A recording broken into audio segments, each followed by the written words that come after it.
One of the reasons why we might be chronically tight in our hip flexors and our psoas and our iliacus, maybe even in our QL, is if we're using those muscles to create stability instead of using the external rotators of our hips to create stability.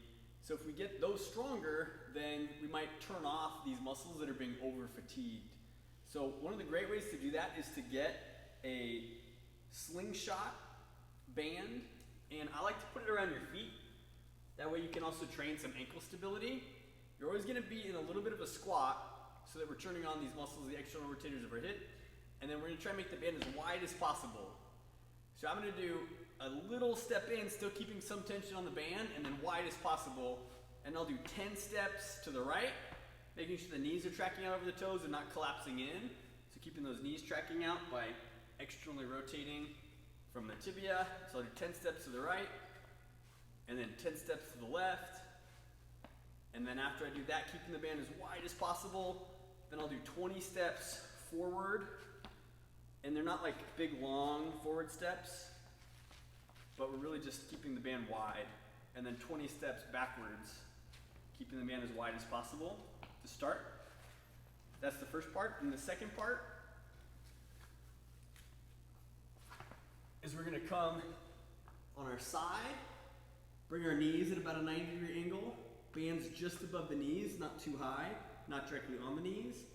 And I'm going to do some clamshells going as wide as possible, knees together, wide as possible, knees together. So I might do 10 clamshells on this side, rotate over, 10 clamshells on this side, lay on my back, feet about hip width apart, driving my knees wide, shoulder blades on the ground, drive my hips up to the sky using my glutes. Hold for a second, back down. Opening my hips all the way, back down. So might do 10 hip thrusts. And then finally, bring the bend on your knees, bring your feet together, shoulder blades into the ground, 10 frog pumps. Opening up those hips by squeezing the glutes.